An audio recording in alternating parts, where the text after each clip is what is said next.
अध्याय 5। रचनात्मक तरीके से कैसे सोचें और सपने देखें। सबसे पहले तो रचनात्मक सोच को लेकर फैली एक गलत फहमी को दूर कर लें। न जाने क्यों विज्ञान, इंजीनियरिंग, साहित्य और कला को ही रचनात्मक काम माना जाता है। ज्यादातर लोगों की नजर में रचनात्मक सोच का अर्थ होता है बिजली या पोलियो वैक्सीन की खोज, या उपन्यास लिखना, या फिर रंगीन टेलीविजन का आविष्कार करना। निश्चित रूप से ये तमाम उपलब्धियां रचनात्मक सोच का परिणाम हैं। अंतरिक्ष को इंसान इसीलिए जीत पाया क्योंकि उसने रचनात्मक सोच का सहारा लिया। हमें यह बात समझ लेनी चाहिए कि रचनात्मक सोच का संबंध केवल कुछ खास व्यवसायों से नहीं होता, न ही अति बुद्धिमान लोगों से इसका कोई विशेष संबंध होता है। फिर रचनात्मक सोच क्या है? कम आमदनी वाला परिवार अपने बच्चे को किसी मशहूर यूनिवर्सिटी में भेजने की योजना बनाता है। ये रचनात्मक सोच है। कोई परिवार अपने आसपास की बहुत बुरी जगह को सबसे सुंदर जगह में बदल देता है। ये रचनात्मक सोच है। कोई पादरी ऐसी योजना बनाता है जिससे रविवार शाम की उपस्थिति दुगुनी हो जाती है। ये रचनात्मक सोच है। अगर आप रिकॉर्ड कीपिंग को आसान बनाने के तरीके ढूंढते हैं, असंभव ग्राहक को सामान बेचने के तरीके ढूंढते हैं, रचनात्मक रूप से बच्चों को व्यस्त रखते हैं, ऐसा उपाय करते हैं कि आपके कर्मचारी दिल लगाकर काम करें, या आप किसी निश्चित झगड़े को रोक लेते हैं, ये सभी व्यवहारिक जीवन में रचनात्मक सोच के उदाहरण हैं। रचनात्मक सोच का अर्थ है किसी भी काम को करने के नए, सुधरे हुए तरीके खोजना। हर जगह सफलता इसी बात में छुपी होती है कि आप चीजों को बेहतर तरीके से करने के उपाय किस तरह से खोजते हैं। फिर चाहे वो सफलता घर में हो, काम धंधे में हो या समाज में हो। आइए देखते हैं कि हम अपनी रचनात्मक सोच की योग्यता को किस तरह विकसित कर सकते हैं और इसकी आदत कैसे डाल सकते हैं। कदम 1, विश्वास करें कि काम किया जा सकता है। एक मूलभूत सत्य जान लें। किसी भी काम को करने के लिए पहले आपको यह विश्वास करना होगा कि इसे किया जा सकता है। एक बार आप ये सोच लें कि यह काम संभव है, तो फिर आप उसे करने का तरीका भी सोच ही लेंगे। प्रशिक्षण देते समय मैं रचनात्मक सोच के इस पहलू को समझाने के लिए अक्सर ये उदाहरण देता हूं। मैं लोगों से पूछता हूं, आप में से कितने लोगों को यह लगता है कि 30 साल बाद हम जेल विहीन समाज में रह सकेंगे? हमेशा समूह के चेहरे पर हवाइयां उड़ती नजर आई हैं। उन्हें हमेशा यही लगा कि शायद उन्होंने गलत सुन लिया है, या फिर मैं गंभीर किस्म का मजाक कर रहा हूं। इसलिए थोड़ा ठहरने के बाद मैं फिर पूछता हूं, आप में से कितने लोगों को यह लगता है कि 30 साल बाद हम जेल विहीन समाज में रह सकेंगे? एक बार यह पक्का हो जाने के बाद कि मैं मजाक नहीं कर रहा हूं, कोई ना कोई इस तरह की बात कहता है, आप यह कहना चाहते हैं कि 30 साल बाद सभी हत्यारे, चोर उचक्के और बलात्कारी जेल में बंद रहने की बजाय सड़कों पर खुलेआम घूमेंगे। आप जानते हैं इसका नतीजा क्या होगा? हम में से कोई भी सुरक्षित नहीं रह पाएगा। हमारे समाज का काम जेल के बिना नहीं चल सकता। तभी दूसरे लोग भी बोलने लगते हैं, अगर जेलें ना हो तो हमारी कानून व्यवस्था ठप हो जाएगी। कुछ लोग तो पैदाइशी अपराधी होते हैं। जितनी हैं, हमें उससे ज्यादा जेलों की जरूरत है। क्या आपने आज सुबह के अखबार में हत्या की वो खबर नहीं पढ़ी थी? और लोग बोलते जाते हैं, एक के बाद एक अच्छे कारण बताते हैं कि हमारे समाज में जेलों का होना क्यों जरूरी है। एक आदमी ने तो यहां तक सुझाव दिया है कि हमारे समाज में जेलें इसलिए होनी चाहिए ताकि पुलिस और जेल के संतरियों की नौकरी बची रह सके।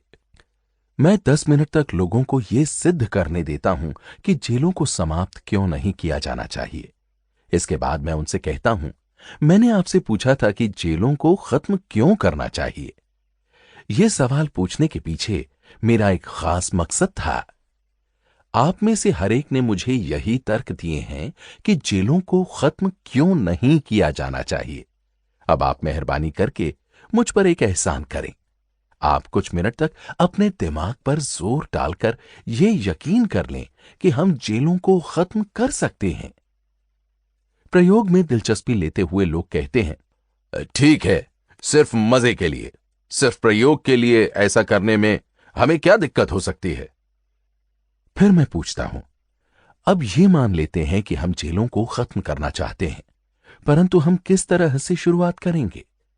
पहले तो सुझाव धीमे धीमे आते हैं। कोई थोड़ा झिझकते हुए कहता है, अगर ज्यादा युवा केंद्र स्थापित किए जाएं तो अपराधों को कम किया जा सकता है। थोड़ी ही देर में पूरा समूह, जो 10 मिनट पहले तक इस विचार के पूरी तरह खिलाफ था, अब सच्चे उत्साह से काम में जुट जाता है। अपराध कम करने के लिए हमें गरीबी दूर करने के उपाय सोचने होंगे। ज्यादातर अपराध गरीबी के कारण होते हैं। अनुसंधान के जरिए अपराध करने से पहले ही संभावित अपराधी का पता लगाया जाना चाहिए।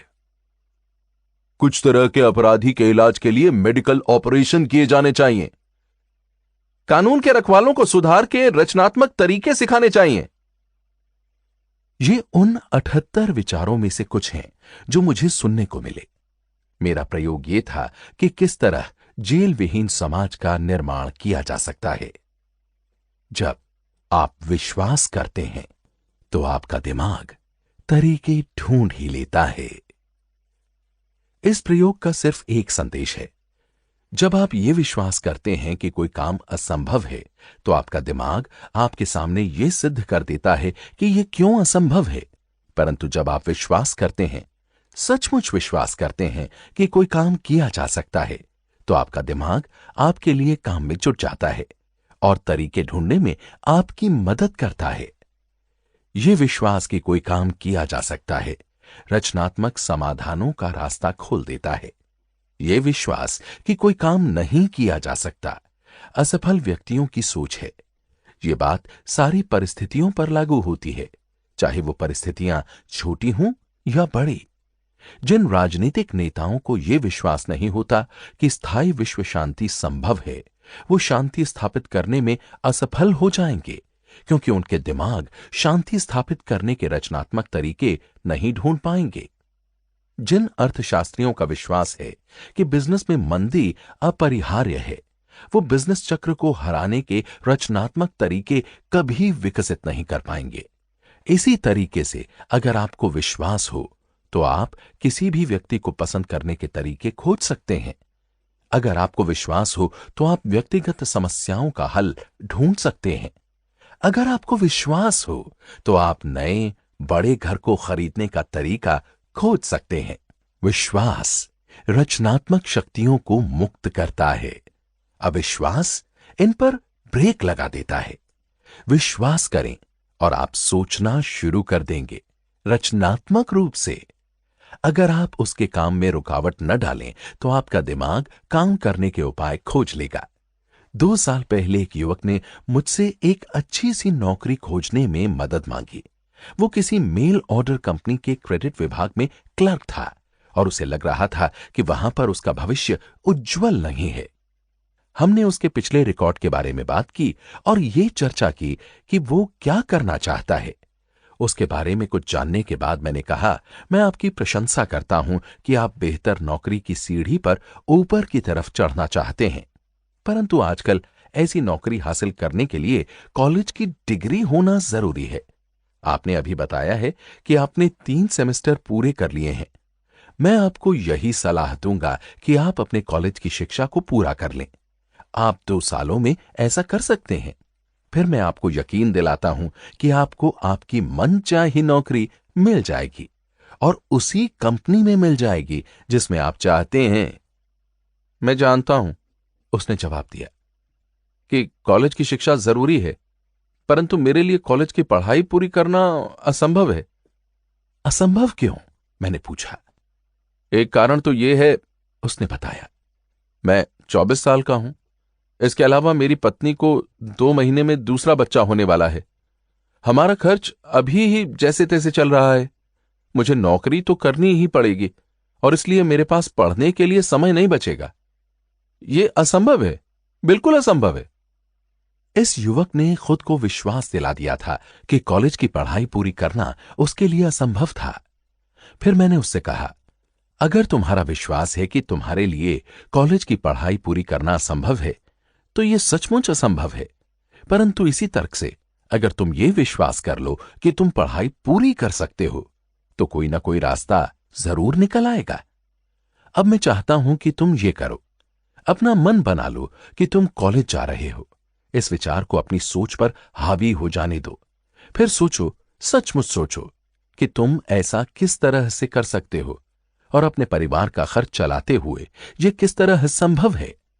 2 सप्ताह बाद आना और मुझे बताना कि तुम्हारे दिमाग में किस तरह के विचार आए।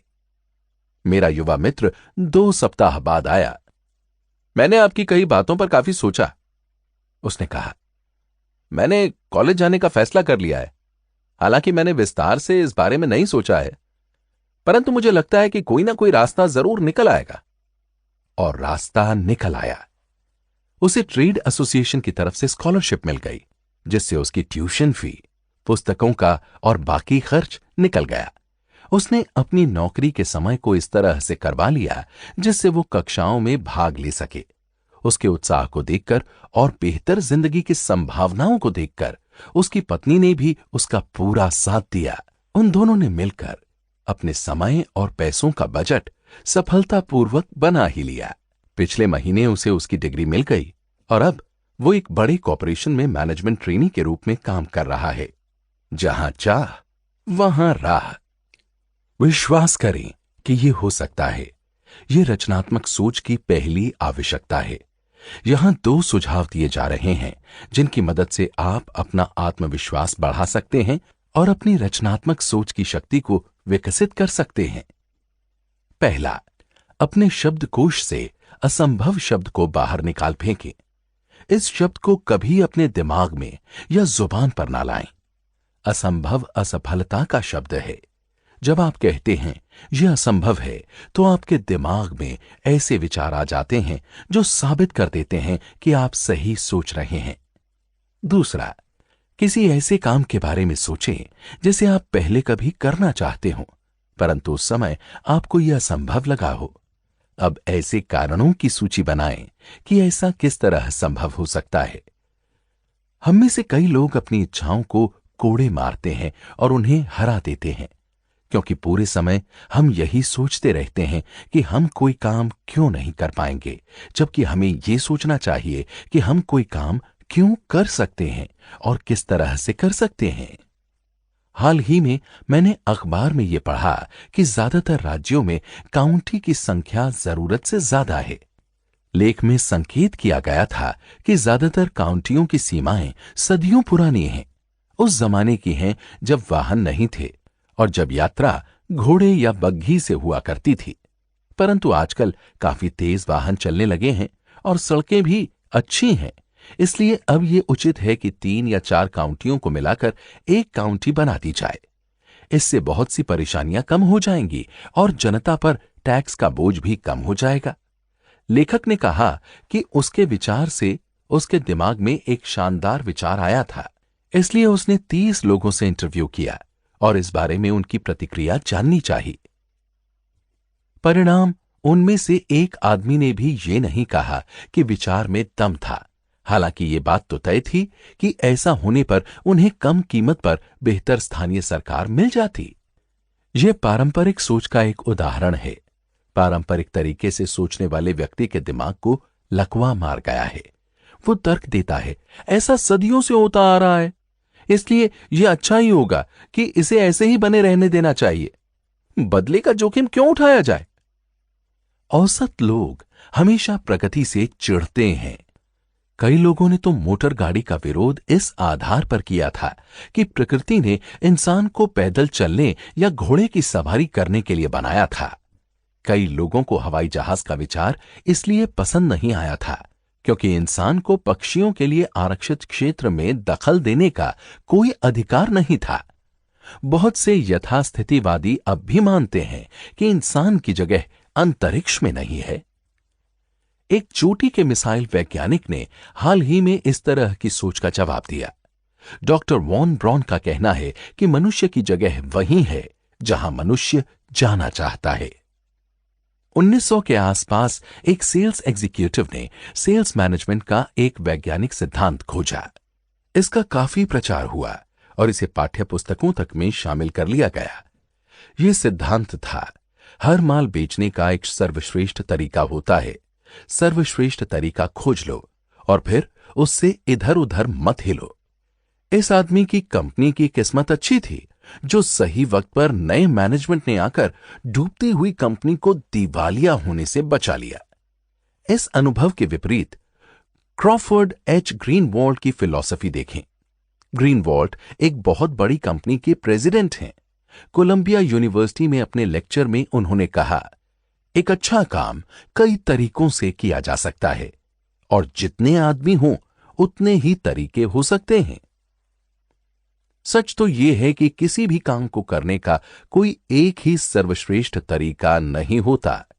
घर सजाने का, लॉन को लैंडस्केप करने का, या माल बेचने का, या बच्चे पालने का, या सटीक पकाने का कोई एक सर्वश्रेष्ठ तरीका नहीं होता। जितने रचनात्मक मस्तिष्क होंगे उतने ही सर्वश्रेष्ठ तरीके हो सकते हैं। कोई भी चीज बर्फ पर नहीं उगती। अगर हम अपने दिमाग पर परंपरा की बर्फ जमने दें तो नए विचार नहीं पनप सकते। इस प्रयोग को जल्दी ही करें। नीचे दिए गए विचार किसी को सुनाएं और फिर उसकी प्रतिक्रिया देखें। पहला, डाक तार विभाग काफी समय से सरकारी एकाधिकार में है, क्यों ना इसे प्राइवेट कंपनियों के हवाले कर दिया जाए। दूसरा, राष्ट्रपति के चुनाव हर 4 साल की जगह 2 या 6 साल में होने चाहिए। तीसरा, रिटेल स्टोर्स के खुलने का समय सुबह 9 बजे से शाम 5:30 बजे की बजाय शाम को 1 बजे से 8 बजे तक होना चाहिए।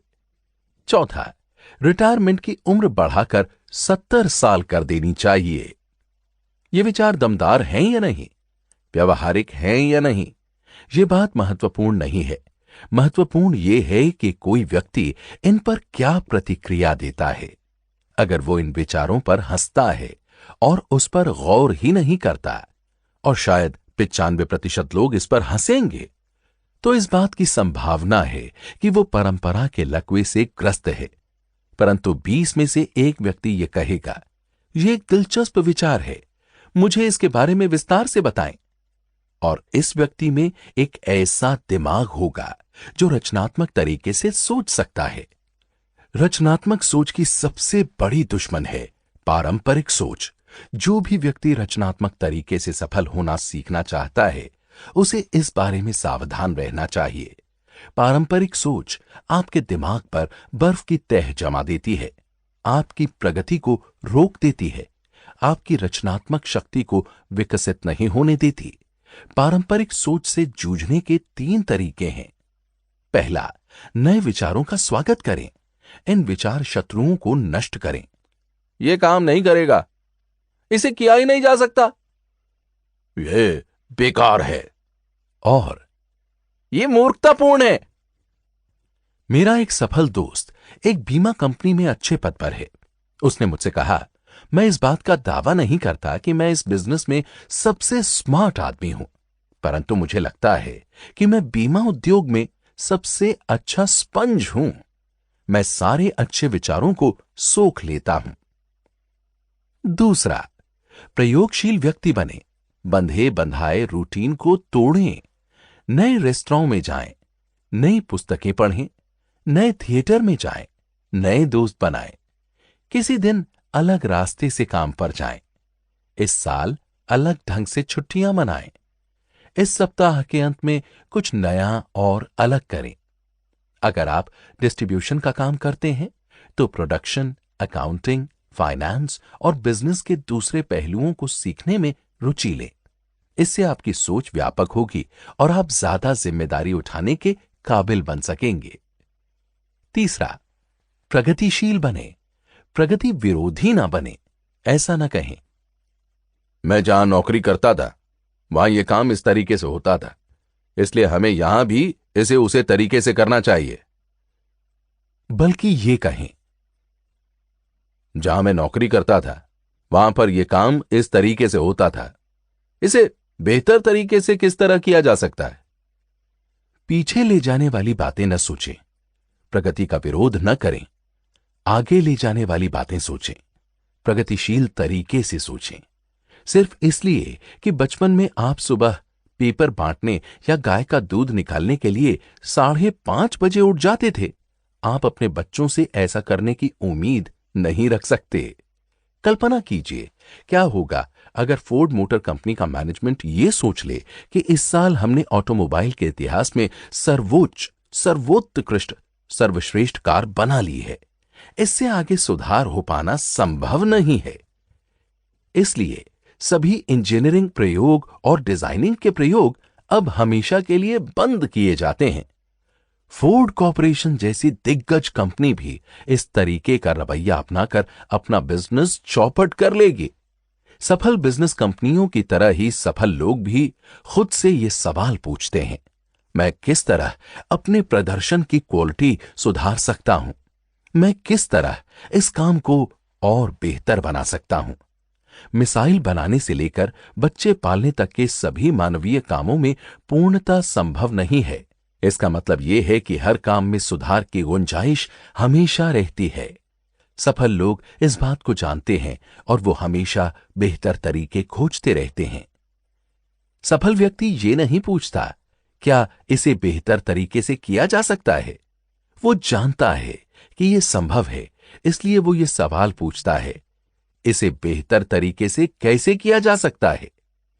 कुछ महीने पहले मेरी एक भूतपूर्व छात्रा ने बिजनेस में उतरने के 4 साल के भीतर ही अपना चौथा हार्डवेयर स्टोर खोल लिया।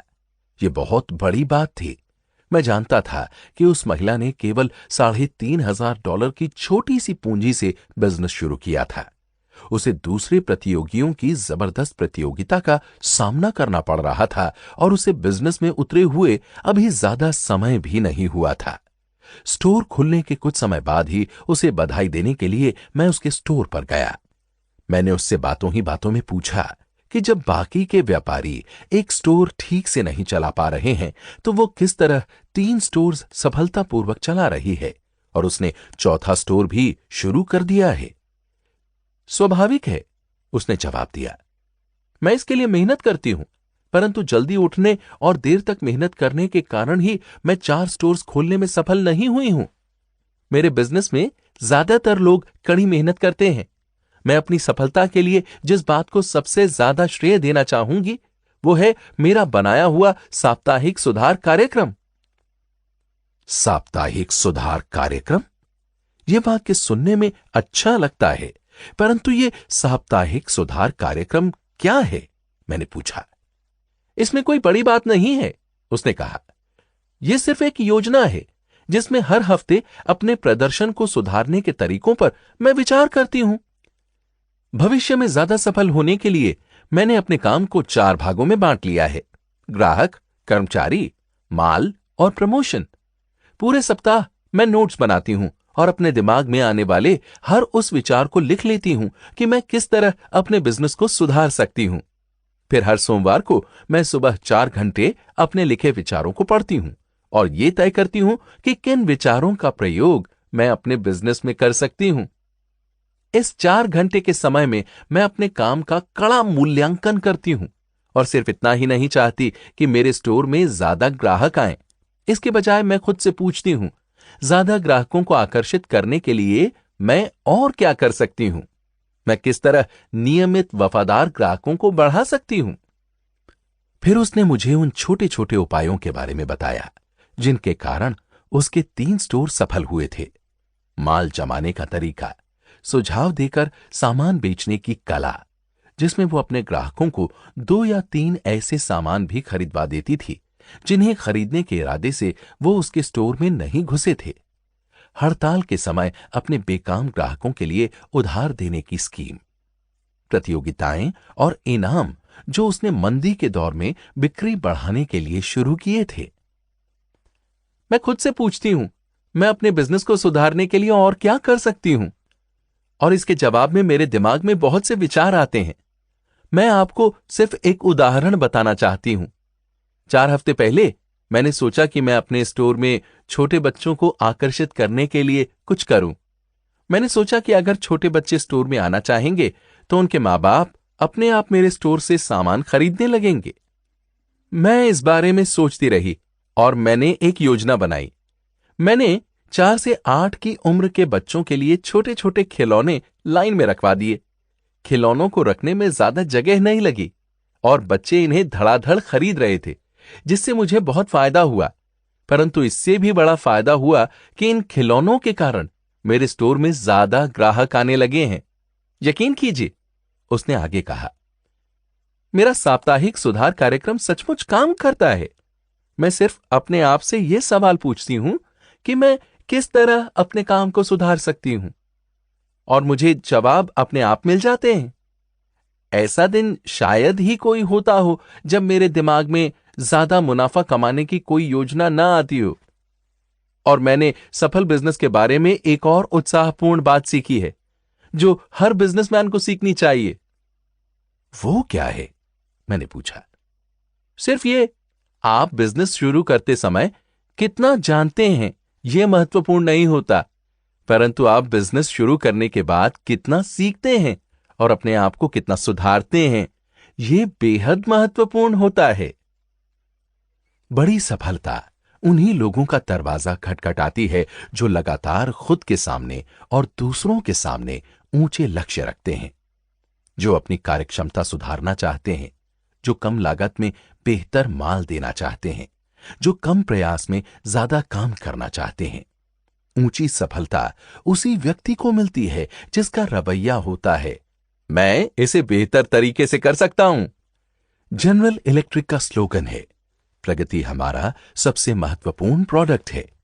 क्यों ना आप भी प्रगति को अपना सबसे महत्वपूर्ण प्रोडक्ट बनाएं? मैं इसे बेहतर तरीके से कर सकता हूं वाली फिलॉसफी जादू की तरह काम करती है।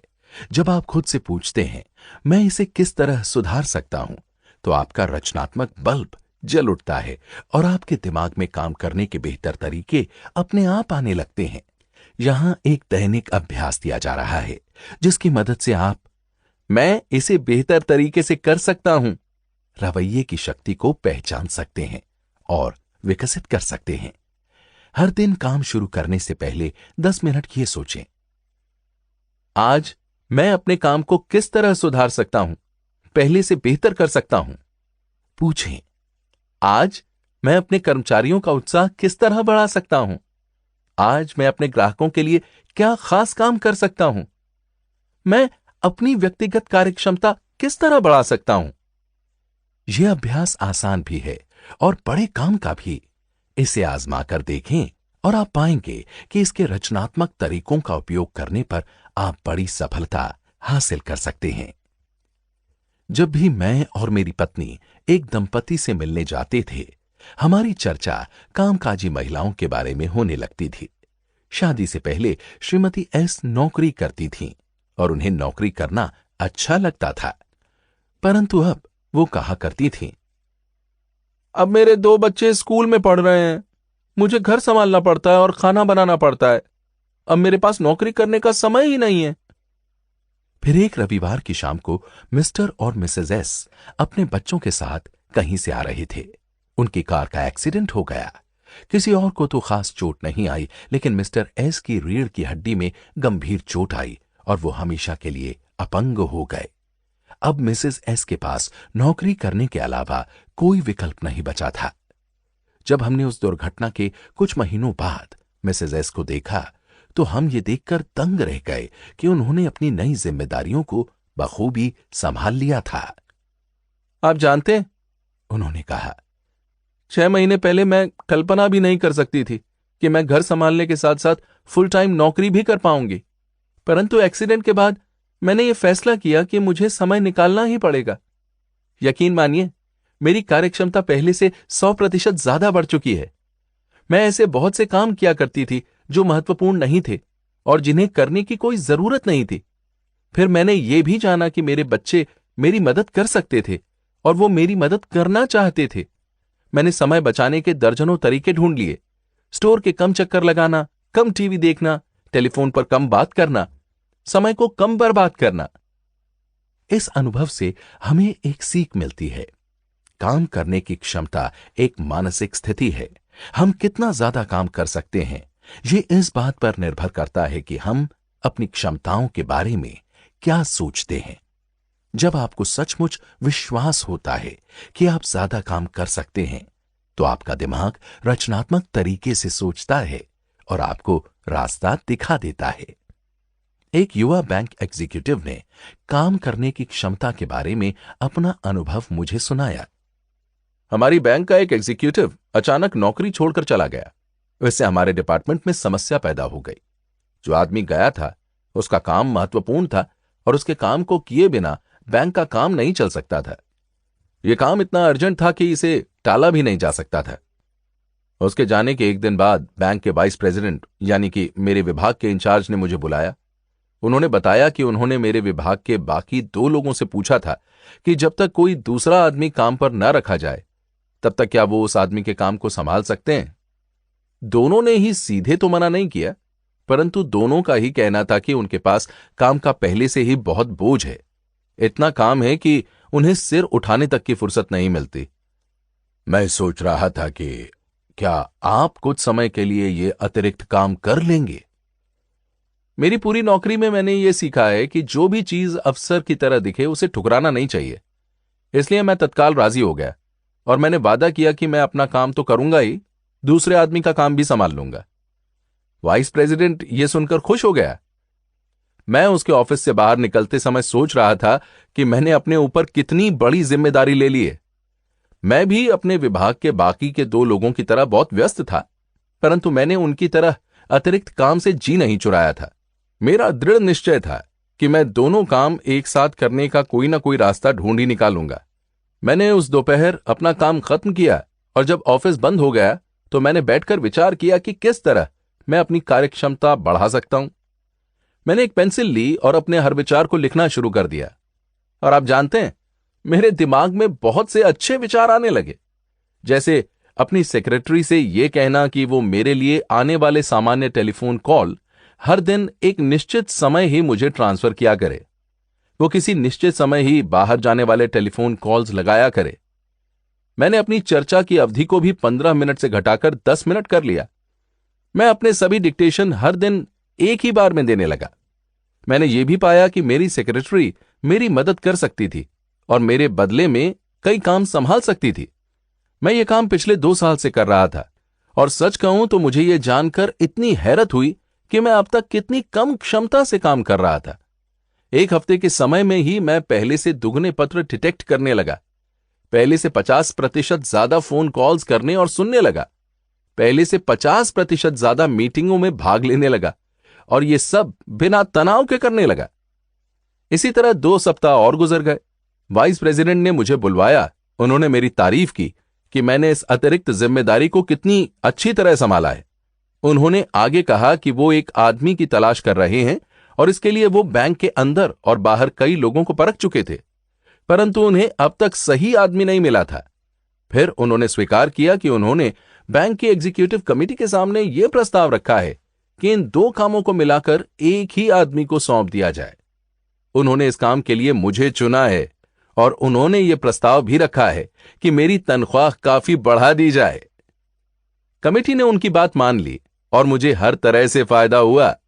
मैंने यह साबित कर दिया कि मेरी क्षमता उतनी ही होती है जितनी क्षमता का विश्वास मेरे मन में होता है। मैं उतना ही काम कर सकता हूं जितना काम करने की मैं ठान लेता हूं।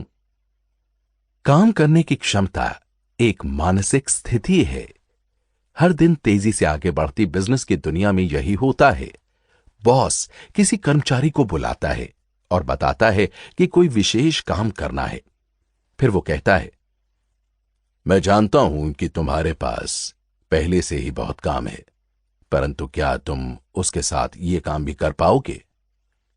अक्सर कर्मचारी जवाब देता है, मुझे अफसोस है, परंतु मुझ पर पहले से ही काम का बहुत ज्यादा बोझ है। काश मैं इस काम को कर सकता, परंतु मेरे पास इस काम को करने के लिए समय ही नहीं है। इन परिस्थितियों में बॉस को कर्मचारी की बात का बुरा तो नहीं लगता, क्योंकि ये अतिरिक्त काम है, परंतु बॉस महसूस करता है कि इस काम को करना तो है ही। इसलिए वो ऐसे कर्मचारी की तलाश करता है जिस पर बाकी लोगों की तरह ही काम का बोझ है, परंतु जो ये समझता है कि वो ये अतिरिक्त जिम्मेदारी निभा सकता है, और यही कर्मचारी सफलता में बाकी सबसे आगे निकल जाता है। बिजनेस में, घर में, समाज में सफल तालमेल होता है अगर आप अपने काम को लगातार बेहतर तरीके से करते रहें, अपने काम की क्वालिटी सुधारें और आप जितना पहले करते थे उससे ज्यादा करें, अपने काम की क्वांटिटी बढ़ाएं। क्या आपको नहीं लगता कि ऐसा करने से आपको फायदा होगा? 2 कदम की इस तकनीक को देखें। पहला, ज्यादा काम करने के अवसर को उत्साहपूर्वक स्वीकार करें।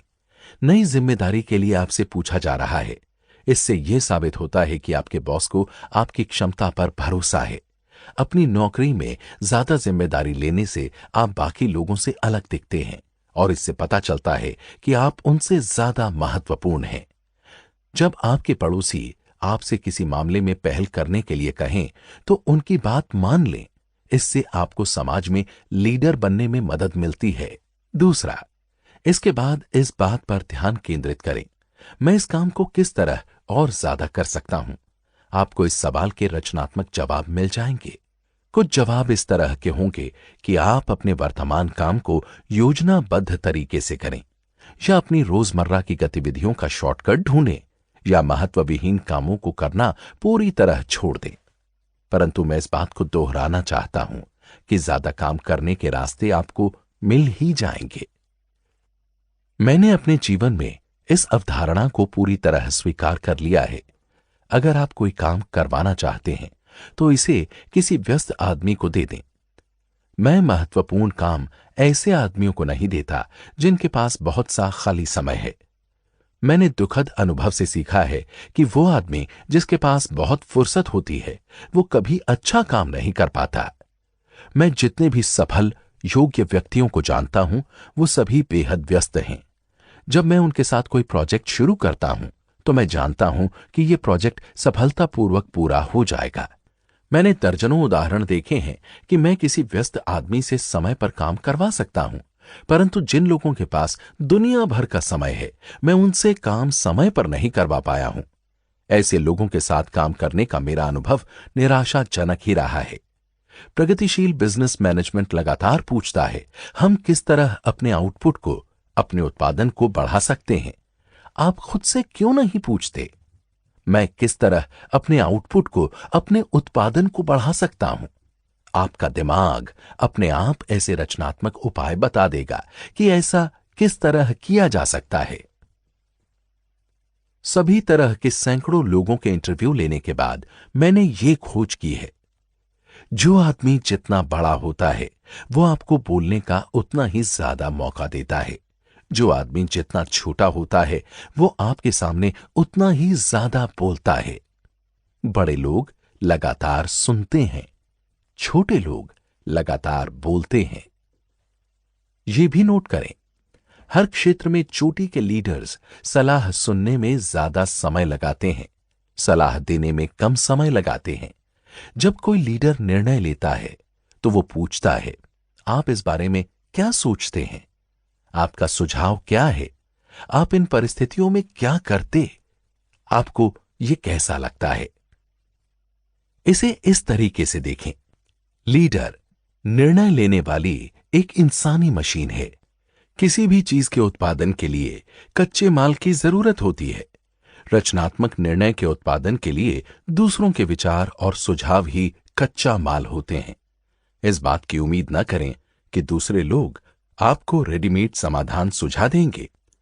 उनसे सलाह लेने का और उनके सुझाव सुनने का यह उद्देश्य नहीं होता।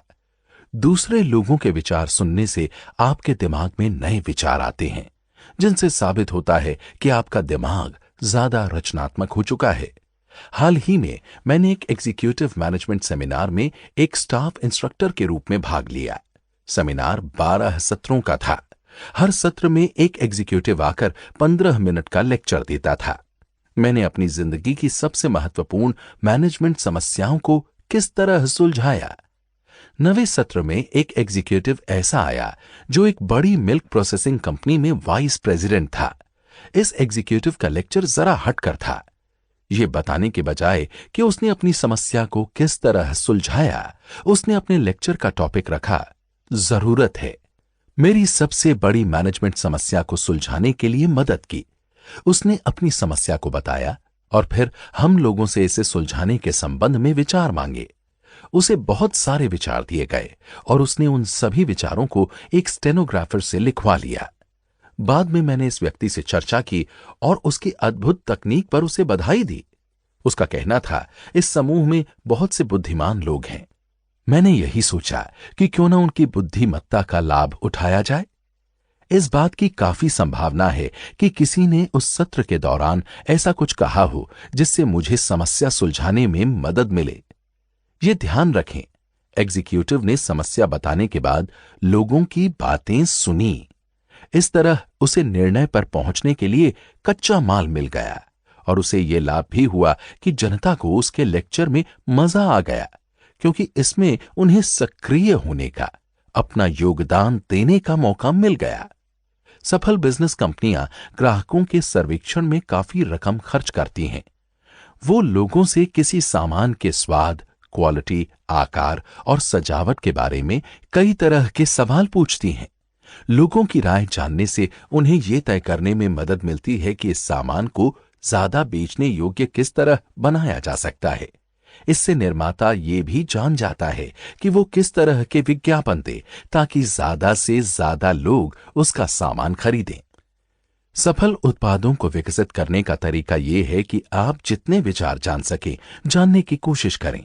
सामान खरीदने वाले लोगों की राय जानें और फिर उस सामान को बेचने का कोई ऐसा तरीका खोजें जिससे वो सामान ज्यादा से ज्यादा लोगों को भा जाए। एक ऑफिस में मैंने एक पोस्टर लगा देखा जिस पर लिखा था, जॉन ब्राउन को कोई सामान बेचने के लिए आपको चीजों को जॉन ब्राउन की नजरों से देखना होगा और जॉन ब्राउन की नजरों से चीजों को देखने के लिए आपको जॉन ब्राउन की बातों को सुनना होगा। आपके कान आपके दिमाग के वॉल्व हैं। वो आपके दिमाग में कच्चा माल डालते हैं जिसे आप रचनात्मक ऊर्जा में बदल सकते हैं।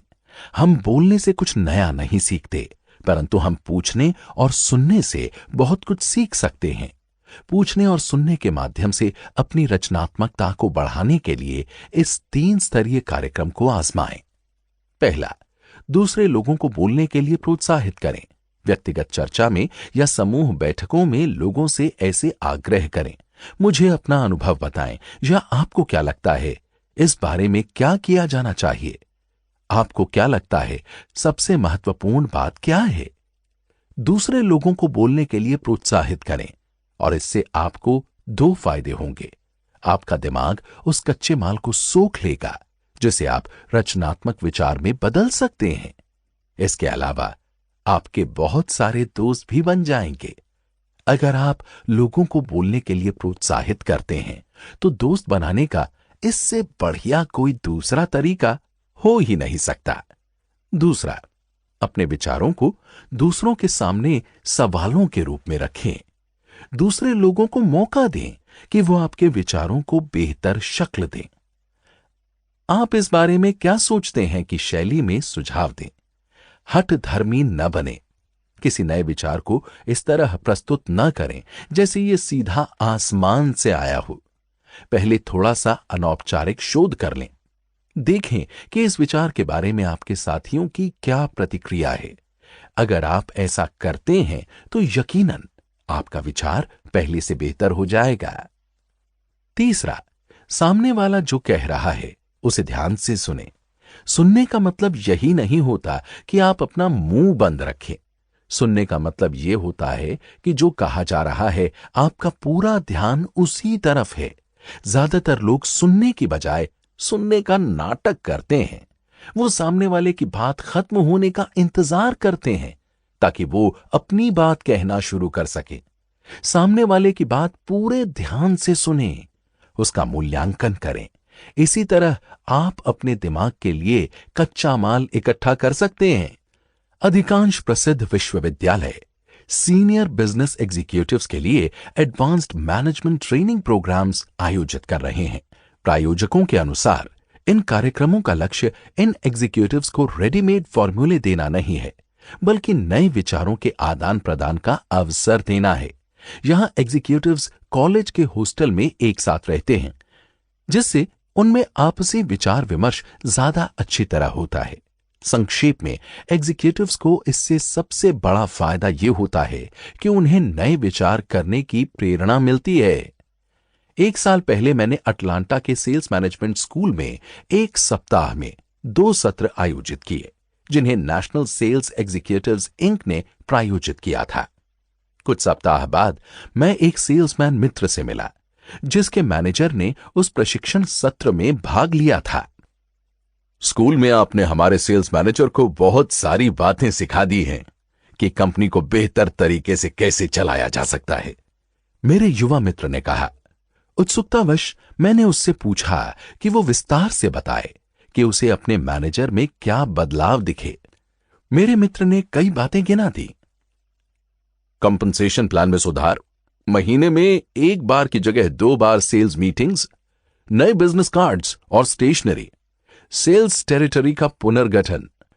और मजे की बात यह थी कि प्रशिक्षण कार्यक्रम में इनमें से किसी का भी सीधे उल्लेख नहीं किया गया था। सेल्स मैनेजर को डिब्बाबंद तकनीकें नहीं दी गई थीं। इसके बजाय उसने कुछ ज्यादा बहुमूल्य सीखा।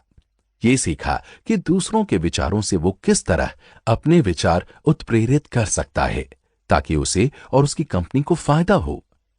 पेंट निर्माता के यहां काम करने वाले एक युवा अकाउंटेंट ने मुझे बताया कि दूसरों के विचारों को सुनने के कारण उसे एक बार बहुत सफलता मिली थी। मैंने रियल एस्टेट में कभी ज्यादा रुचि नहीं ली, उसने मुझे बताया। मैं कई सालों से प्रोफेशनल अकाउंटेंट हूं और मैं अपने काम से काम रखता हूं। एक दिन एक रियल्टर मित्र ने मुझे शहर के रियल एस्टेट समूहों के साथ लंच के लिए बुलाया। उस दिन का वक्ता एक वृद्ध आदमी था जिसने शहर को बढ़ते हुए देखा था। उसकी चर्चा का विषय था अगले 20 साल।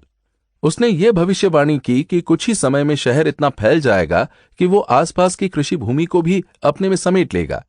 उसने ये भी भविष्यवाणी की कि 2 से 5 एकड़ के जेंटलमैन साइज के फार्म हाउस की रिकॉर्ड तोड़ मांग होने वाली है।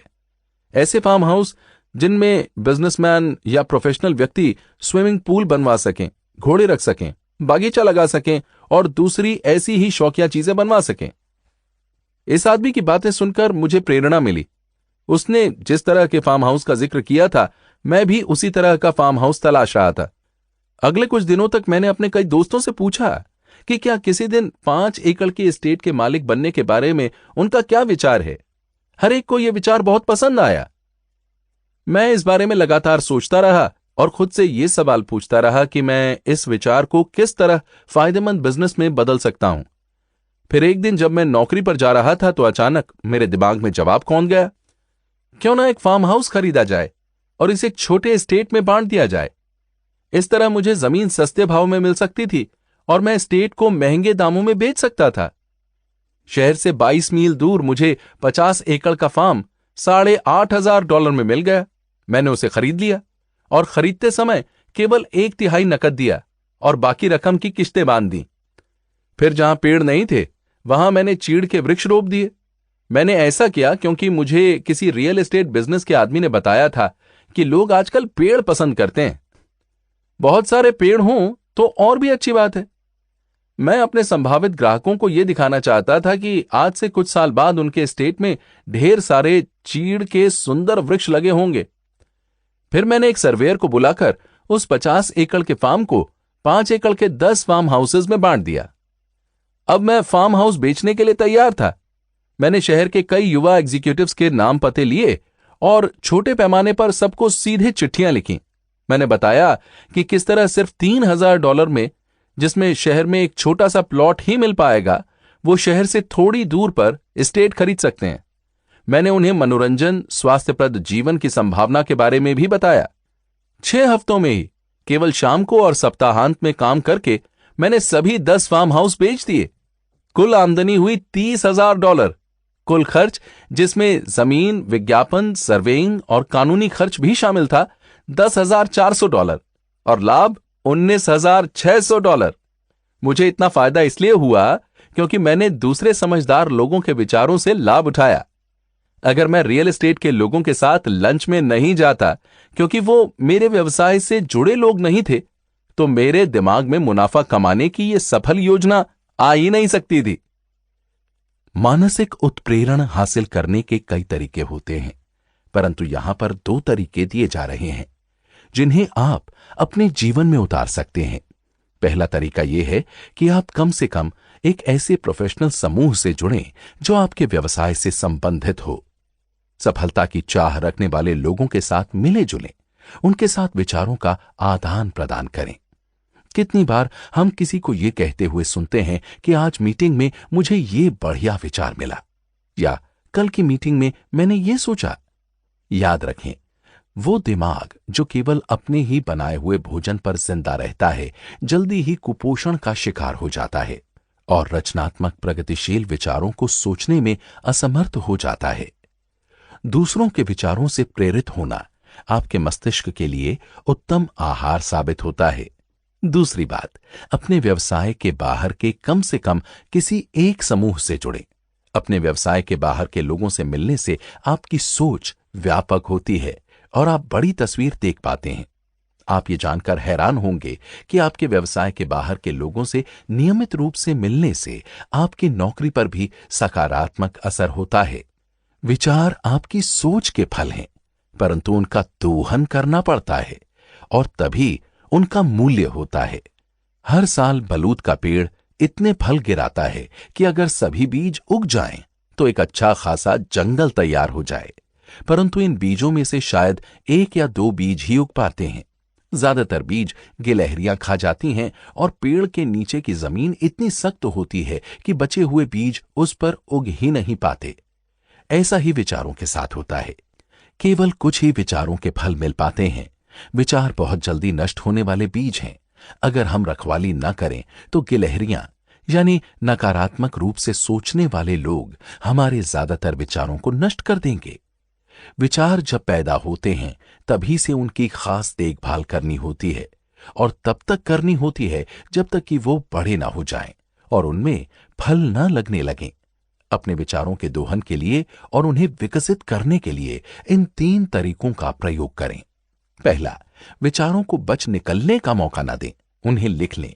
हर दिन आपके दिमाग में बहुत से अच्छे विचार आते हैं, परंतु वो जल्दी ही मर जाते हैं क्योंकि आपने उन्हें कागज पर नहीं लिखा है और आप कुछ समय बाद उन्हें भूल जाते हैं। नए विचारों की पहरेदारी के लिए याददाश्त एक कमजोर चौकीदार है। अपने पास नोटबुक या डायरी रखें। जब भी आपके दिमाग में कोई अच्छा विचार आए उसे लिख लें। यात्रा करने का शौकीन मेरा एक दोस्त अपने साथ एक डायरी रखता है जिस पर वो अपने विचार तत्काल लिख लेता है। रचनात्मक मस्तिष्क वाले मनुष्य जानते हैं कि अच्छा विचार कभी भी कहीं भी आ सकता है। विचारों को निकल भागने का मौका न दें, अन्यथा आप अपने विचार के फल नष्ट कर लेंगे। उन्हें बांध कर रखें। दूसरा, इसके बाद अपने विचारों का अवलोकन करें। इन नए विचारों को एक फाइल में लगा दें। यह फाइल बड़ी हो सकती है या फिर छोटी फाइल से भी काम चल सकता है, परंतु फाइल जरूर बनाएं और इसके बाद आप अपने विचारों का नियमित रूप से विश्लेषण करें। जब आप इन विचारों का अवलोकन करेंगे तो आपको कुछ विचार बेकार या महत्वहीन लगेंगे, उन्हें बाहर निकाल दें। परंतु जब तक आपको कोई विचार दमदार लगता है उसे अंदर ही रहने दें। तीसरा, अपने विचार को विकसित करें, इसे फलने फूलने दें, इसके बारे में सोचते रहें। इस विचार को इससे संबंध विचारों के साथ बांध दें। अपने विचार से संबंधित सामग्री पढ़ते रहें। सभी पहलुओं की जांच कर लें। फिर जब समय आए तो काम पर जुट जाएं और अपनी नौकरी, अपने भविष्य को सुधारने के लिए इसका उपयोग करें। जब किसी आर्किटेक्ट के मन में नई इमारत का विचार आता है तो वो एक शुरुआती ड्राइंग बनाता है। जब एडवर्टाइजिंग के किसी रचनात्मक व्यक्ति के दिमाग में नए टीवी विज्ञापन का विचार आता है तो वो इसे स्टोरी बोर्ड फॉर्म में लिख लेता है और ऐसी ड्राइंग बना लेता है जिनसे यह पता चलता है कि पूरा होने के बाद यह विचार किस तरह दिखेगा। विचारों वाले लेखक पहला ड्राफ्ट तैयार करते हैं। नोट, अपने विचार को कागज पर आकार दें। यह 2 कारणों से जरूरी है। जब विचार निश्चित आकार ले लेता है तो आप इसका पूरी तरह अध्ययन कर सकते हैं, इसकी कमियां देख सकते हैं, इसे बेहतर बनाने के लिए प्रयास कर सकते हैं। इसके अलावा विचार किसी और को बेचे जाने होते हैं, ग्राहक, कर्मचारियों, बॉस, दोस्तों, साथी क्लब के सदस्यों, निवेशकों इत्यादि को। कोई ना कोई तो होना चाहिए जो आपका विचार खरीदे, अन्यथा आपके विचार का कोई मूल्य नहीं है। एक बार 2 जीवन बीमा सेल्समैन मुझे मिले। दोनों ही मेरा बीमा करना चाहते थे। दोनों ने ही मुझसे वादा किया कि वो नई बीमा पॉलिसी के साथ मेरे पास आएंगे, जिसमें कुछ बदलाव किए गए थे। पहला सेल्समैन आया और उसने मुझे मुंह जबानी योजना बता दी। जो मैं चाहता था उसने मुझे शब्दों के माध्यम से समझा दिया, परंतु मैं उसकी बात पूरी तरह से समझ नहीं पाया। उसने टैक्स, ऑप्शंस, सोशल सिक्योरिटी और बीमा योजना के सारे तकनीकी पहलुओं पर विस्तार से रोशनी डाली, परंतु मेरे पल्ले कुछ नहीं पड़ा और अंततः मुझे उसे मना करना पड़ा। दूसरे सेल्समैन ने एक अलग शैली का इस्तेमाल किया। उसने अपनी अनुशंसाओं को चार्ट के माध्यम से लिखकर प्रस्तुत किया, सारे डिटेल्स डायग्राम में डाल दिए। मुझे उसका प्रस्ताव आसानी से समझ में आ गया, क्योंकि मैं उसे साफ देख सकता था। मैंने उससे बीमा करवा लिया। अपने विचारों को बेचे जाने वाले रूप में तैयार करें। मौखिक विचार की बजाय लिखित विचार या डायग्राम के रूप में प्रस्तुत विचार को बेचना कई गुना ज्यादा आसान होता है। संक्षेप में इन उपायों का प्रयोग करें और रचनात्मक तरीके से सोचें। पहला, विश्वास करें कि काम किया जा सकता है। जब आप ये विश्वास करते हैं कि आप कोई काम कर सकते हैं, तो आपका दिमाग उसे करने के तरीके ढूंढ ही लेगा। इसका कोई रास्ता है, ये सोचने भर से रास्ता निकालना आसान हो जाता है। अपनी सोचने और बोलने की शब्दावलियों से असंभव, ये काम नहीं करेगा, ये मैं नहीं कर सकता, कोशिश करने से कोई फायदा नहीं जैसे वाक्य निकाल दें। दूसरा, परंपरा को अपने दिमाग को कमजोर न बनाने दें। नए विचारों को स्वीकार करें, प्रयोगशील बने, नई शैलियों को आजमाएं, अपने हर काम में प्रगतिशील रहें। तीसरा, अपने आप से हर रोज पूछें, मैं इसे किस तरह बेहतर तरीके से कर सकता हूं। आत्म सुधार की कोई सीमा नहीं है। जब आप खुद से पूछते हैं, मैं किस तरह बेहतर कर सकता हूं, तो अच्छे जवाब अपने आप उभर कर सामने आएंगे। कोशिश करें और देखें। चौथा, खुद से पूछें, मैं ये काम और ज्यादा किस तरह कर सकता हूं। काम करने की क्षमता एक मानसिक अवस्था है। जब आप खुद से ये सवाल पूछेंगे तो आपके दिमाग में अच्छे शॉर्टकट अपने आप आ जाएंगे। बिजनेस में सफलता का संयोग है, अपने काम को लगातार बेहतर तरीके से करते रहें, अपने काम की क्वालिटी सुधारें और आप जितना पहले करते थे उससे ज्यादा करें, अपने काम की क्वांटिटी बढ़ाएं। पांचवा, पूछने और सुनने की आदत डालें। पूछें और सुनें और आपको सही निर्णय पर पहुंचने के लिए कच्चा माल मिल जाएगा। याद रखें, बड़े लोग लगातार सुनते हैं, छोटे लोग लगातार बोलते हैं। छठा, अपने मस्तिष्क को व्यापक बनाएं, दूसरों के विचारों से प्रेरणा लें। ऐसे लोगों के साथ उठे बैठें जिनसे आपको नए विचार, काम करने के नए तरीके सीखने को मिल सकते हों। अलग अलग व्यवसायों और सामाजिक रुचियों वाले लोगों से मिलें।